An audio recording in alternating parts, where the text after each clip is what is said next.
Shalom, shalom, shalom. C'est l'évangile au peuple, peuple à l'évangile. Je te bénis toi qui me suis, je te bénis toi qui vas rentrer au nom tout-puissant de Jésus-Christ. Il va dire à quelqu'un que c'est Jésus-Christ qui est Seigneur, c'est Jésus-Christ qui est Dieu. Il n'y a point d'autre Dieu dans les cieux, sur la terre et sous la mer, seulement Jésus de Nazareth.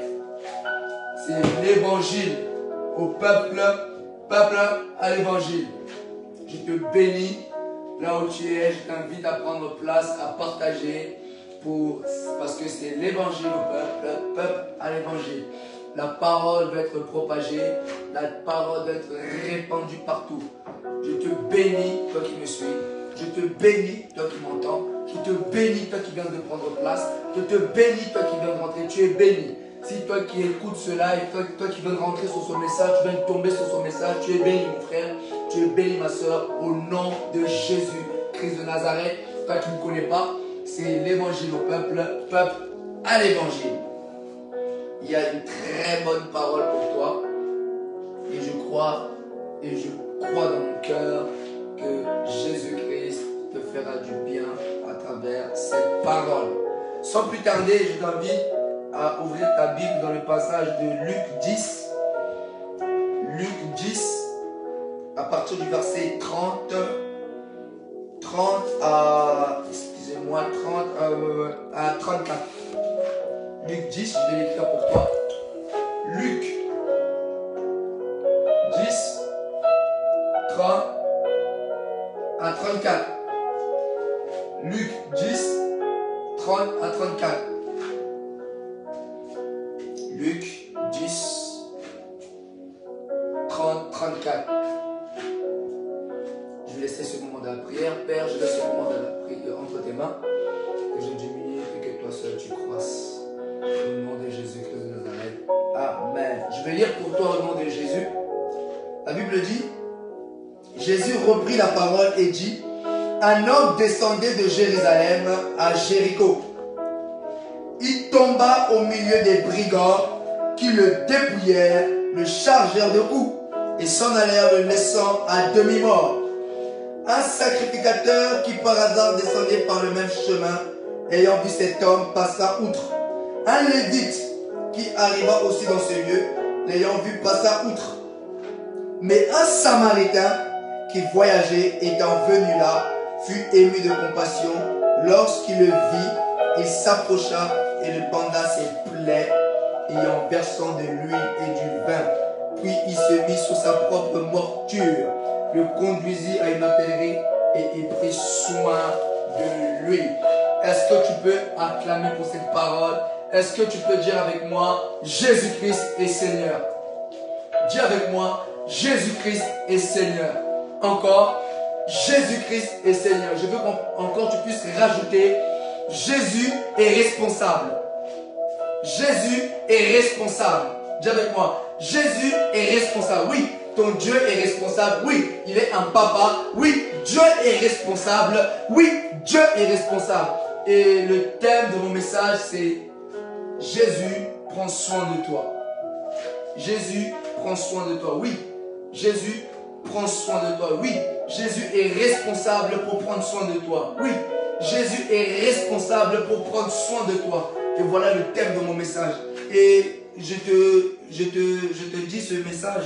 La Bible dit au verset 30, Jésus reprit la parole et dit, un homme descendait de Jérusalem à Jéricho. Vous savez, ce jour-là, Jésus racontait une parabole.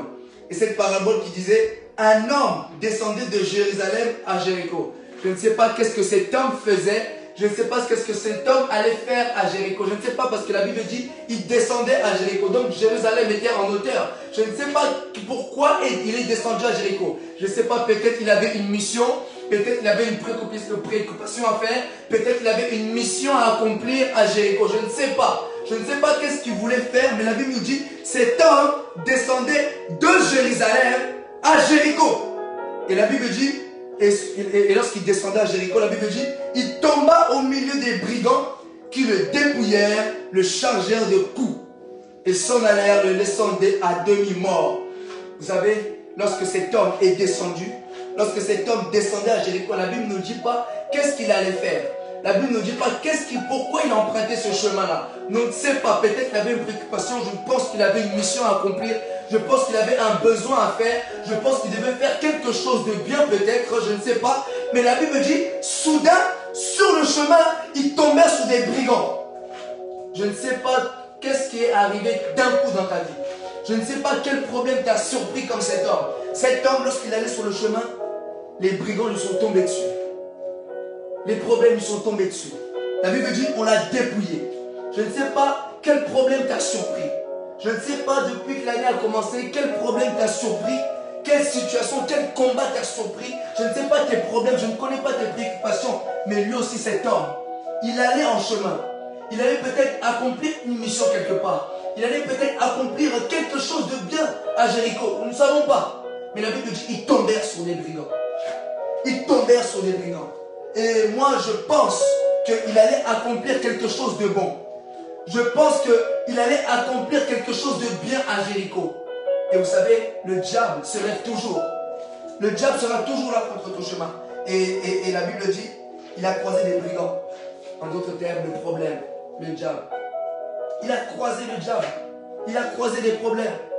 Je pense qu'il allait faire quelque chose de bien à Jéricho. Je pense qu'il allait accomplir quelque chose de bien à Jéricho. Et le diable a vu. Le diable a vu que cet homme-là qui descend à Jéricho, il va peut-être sauver une âme quelque part à Jéricho. Peut-être qu'il avait une mission de la part du Seigneur. Peut-être cet homme-là qui descendait à Jéricho, il avait une mission. Il avait peut-être une mission, une destinée à accomplir à Jéricho. De Jérusalem, Dieu lui a fait quitter sa zone de confort et lui dit, va à Jéricho. Peut-être, je ne sais pas. Nous, on ne connaît pas, mais moi j'imagine que peut-être cet homme avait une destinée à accomplir à Jéricho. Peut-être cet homme avait reçu l'ordre du Seigneur que va à Jéricho, une âme qui doit être sauvée, une âme doit être guérie. Mais il s'avère sur la route, des brigands sont intervenus.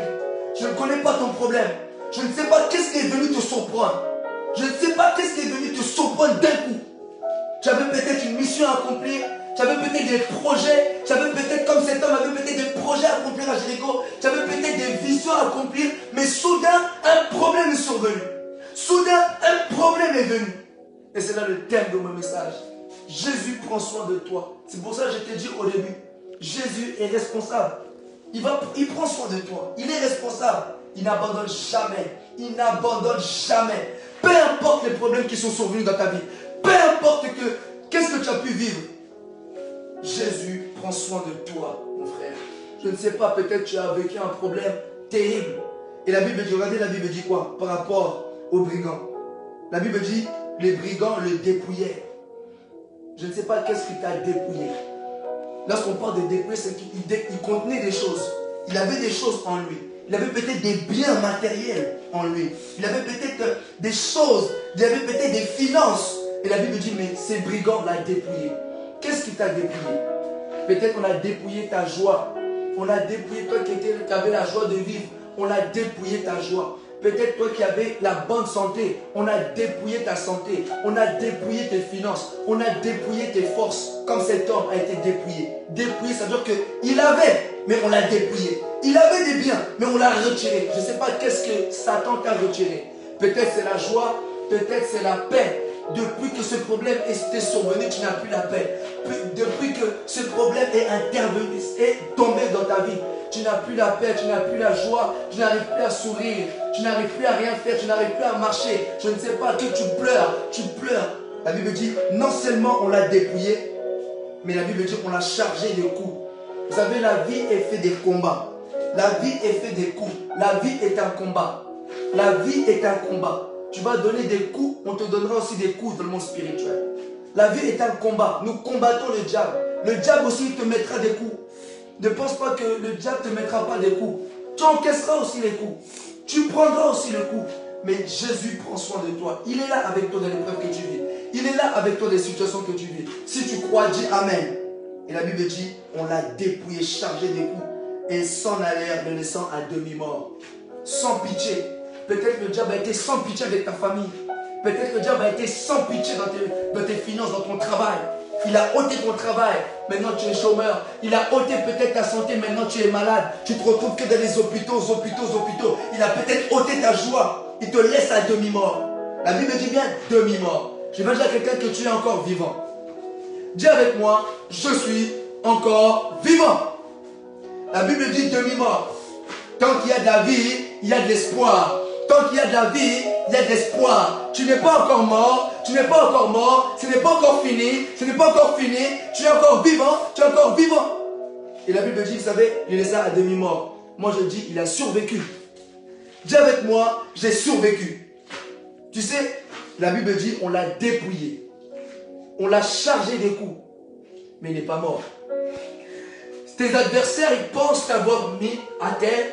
C'est vrai peut-être, mais tu n'es pas mort. Tes adversaires pensent avoir ôté quelque chose, mais il reste encore Jésus dans ton... Il reste encore Jésus. Peut-être tes adversaires t'ont dépouillé. Peut-être tu te retrouves avec plus rien. Mais il reste encore Jésus. Ils ont peut-être tout dépouillé en toi. Ils ont peut-être tout pris en toi. Mais il reste encore Jésus. Peut-être ils ont dépouillé ta famille. Ils ont dépouillé ta joie. Ils ont tout dépouillé. Mais il reste encore Jésus. Ils n'ont pas réussi à prendre Jésus. Ils n'ont pas réussi à prendre Jésus. Peut-être ils ont pris tes biens. Ils ont pris ta santé. Ils ont pris peut-être le diable a tout pris dans ta vie. Mais il reste encore Jésus. Le diable n'a pas réussi. Le diable n'a pas réussi. Il pensait te faire mourir, mais tu es encore vivant. Il pensait t'enterrer, mais tu es encore vivant. Jésus prend soin de toi, mon frère. Jésus prend soin de toi, ma soeur. Malgré que les épreuves de la vie t'ont dépouillé, malgré que ce combat spirituel t'a dépouillé, mais Jésus prend soin de toi. Peut-être tes adversaires t'ont tout pris. Peut-être tes adversaires t'ont dépouillé. Peut-être tes adversaires t'ont tout pris comme Job. Mais Jésus, il est là encore avec toi. Peu importe ce que tu peux vivre, est-ce que tu peux croire que Jésus est encore avec toi? Dis avec moi, Jésus est encore avec moi. Répète-le. Jésus est encore avec moi. Malgré que j'ai tout perdu, malgré que les situations de la vie m'ont surpris, malgré que les combats m'ont surpris, malgré que le diable m'a surpris, mais Jésus prend soin de toi. C'est lui qui prend soin de toi. Et regardez, la Bible dit quoi? On l'a laissé à terre pour demi-mort. Les brigands pensaient l'avoir tué. Dans leur conscience, les brigands, lorsqu'ils ont attaqué cet homme, c'était pour venir le tuer. Mais ils ne savaient pas qu'il avait laissé en vie. Je vais dire à quelqu'un, tu es encore en vie. Tu as subi peut-être une très grosse attaque spirituelle. Tu as subi peut-être une très grosse attaque spirituelle. Mais tu es encore vivant. Et moi, je vais te dire, je vais même choquer tes adversaires. Tu es un survivant. Tu as survécu à ce problème. C'est pas beaucoup, c'est pas, vous savez, peut-être si on mettait cet homme, on remplaçait cet homme par une autre personne, cet homme allait mourir. Mais la grâce de Dieu était sur lui. Est-ce que tu peux croire que la grâce de Dieu est sur toi? Tu as vécu peut-être des problèmes difficiles. Tu as vécu peut-être des choses terribles. Mais la grâce de Dieu était là. La grâce de Dieu t'a épargné. La grâce de Dieu t'a protégé. Est-ce que tu peux le croire que la grâce de Dieu était là? Comme cet homme, la grâce de Dieu était là. Si peut-être tu mets une autre personne à la place de cet homme, peut-être ce serait un mort. C'est pas tout le monde où il y a des brigands qui viennent, qui surviennent sur le chemin. Vous savez, lorsqu'on voyait les infos, lorsqu'on voit des personnes qui tombent sur une autre personne, c'est tragique. Soit cette personne est à l'hôpital ou mort. Mais cette personne a survécu. Dis avec moi, tu es un survivant. Tu es un survivant. Tu as survécu à ce problème. Parce que ce problème-là devait te faire mourir. Mais la grâce de Dieu était là. La grâce de Dieu était là. Et c'est tes ennemis qui sont confondus. Dis avec moi, mes ennemis sont confondus. Ils pensaient me voir mort, ils pensaient me voir tué, mais je suis encore vivant. Je suis encore debout et je prêche encore l'évangile. Comme toi, est-ce que tu peux le dire? Est-ce que tu peux le dire, malgré les attaques de mes ennemis, malgré les attaques de mes adversaires, je suis encore debout, je me tiens encore debout, je suis encore vivant, je parle encore, je souris encore. Est-ce que je peux avoir cette mentalité-là? Tu es encore vivant et Jésus prend soin de toi. Et la Bible dit, un sacrificateur qui par hasard descendait par le même chemin, ayant vu cet homme, passa outre. Un sacrificateur, il passait par ce même chemin, mais il passa outre. Il a vu que cet homme était à demi-mort, mais il l'a laissé. Ne compte pas sur les hommes pour ta guérison. Ne donne pas ta confiance aux hommes. Dans cette situation que tu vis, ce n'est pas un homme qui va intervenir, c'est seulement Jésus. C'est un sacrificateur qui est passé. Un sacrificateur qui passe. Il voit son frère à terre, mais il n'a rien fait. Je vais dire à quelqu'un, pour ta guérison, ce n'est pas un homme qui va faire, c'est Jésus. Peut-être cet homme qui était à terre, il comptait peut-être sur le sacrificateur. Il tendait peut-être la main. Mais ce sacrificateur l'a laissé. Ne compte pas sur les hommes. Ne t'appuie pas sur les hommes. Ne t'appuie pas sur les hommes. Malheur à celui qui se confie à l'homme. Et la Bible dit, un Lévite qui arriva aussi dans ce lieu, l'ayant vu, passa outre. La même chose. La même chose. Je veux dire à quelqu'un, c'est pourquoi David a dit, je lève les yeux vers les montagnes. D'où me viendra le secours? Le secours me vient de l'Éternel. Oui, dans cette situation que je vis, le secours me vient de l'Éternel. Dans ce problème-là que je vis, le secours me vient de l'Éternel. Dans ce combat que je vis, les soucis, les pleurs que je vis, le secours vient de l'Éternel. C'est l'Éternel qui est ton secours. Et la Bible dit, mais un Samaritain qui voyageait, étant venu là, fut ému de compassion. Et lorsqu'il le vit, il s'approcha. C'est Jésus qui s'approche de toi. Lorsque le monde te laisse, lorsque le monde te dit, c'est fini pour lui, je ne compte plus sur lui.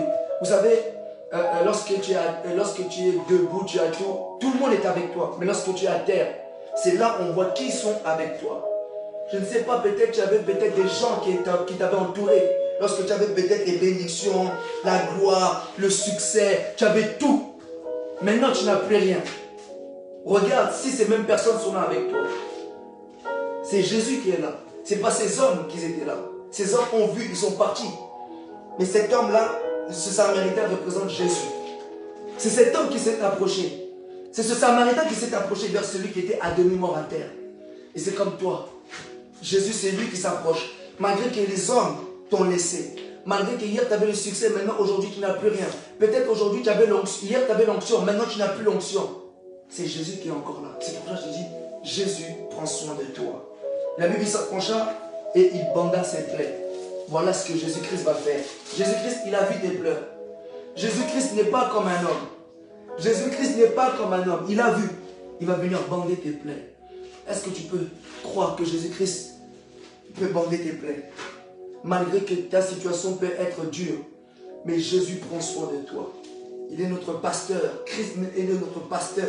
Il prend soin de toi. Je ne sais pas là où tu as mal. Je ne sais pas là où tu as tout le temps des soucis, des pleurs. Tu vis peut-être des choses horribles. Jésus prend soin de toi. Le monde t'a abandonné. Tes amis t'ont abandonné. Mais c'est Jésus qui prend soin de toi. Lui, il ne te laissera jamais. Il ne t'abandonnera jamais. Est-ce que tu peux le croire? Dis avec moi, Jésus ne m'abandonnera jamais. Répète avec moi, Jésus ne m'abandonnera jamais. Même si tu ne le vois pas. Même si tu ne vois pas. Mais dis avec moi, Jésus ne m'abandonnera jamais. Et la Bible dit, versant de l'huile du vin, puis il le mit sur sa propre monture, le conduisit à une hôtellerie et prit soin de lui. Oui, Jésus prendra soin de toi pour ta guérison. Jésus-Christ te prendra soin de toi pour ton travail, pour tout ce que tu as pu vivre, là où tu as été humilié, là où tu as été éjecté, là où tu as été humilié, là où les hommes sont tous retournés contre toi. Je ne sais pas, peut-être dans ton travail, dans ton ministère, je ne sais pas. Tout le monde s'est retourné contre toi. Peut-être qu'on t'a laissé seul. Toi qui avais du soutien, tu n'as plus de soutien. Mais Jésus prend soin de toi.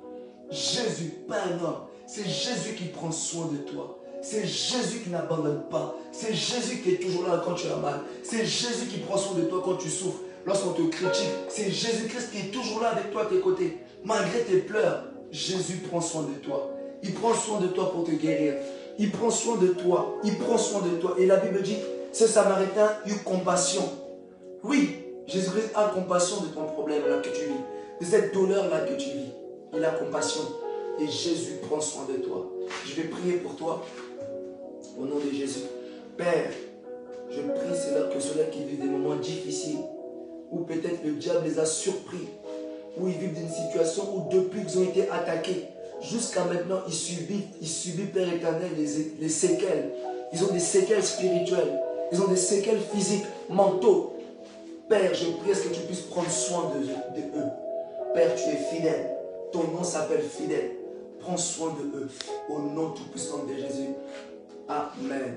À travers, dès que tu as écouté ce message, à l'instant même, Jésus s'approche de toi, là où tu as mal, et il vient penser tes blessures. Il vient prendre soin de toi. Comme je l'ai dit au début, il est responsable. Dieu est un Père responsable. Jésus-Christ est un Seigneur responsable. Il est responsable. Il prendra soin de toi pour tes blessures. Il prendra soin de toi pour tout ce que tu vis. Il prend soin de toi. Pour ta guérison, il prend soin de toi. Il a pris en charge. Il te prend en charge au nom de Jésus-Christ. C'était l'évangile au peuple.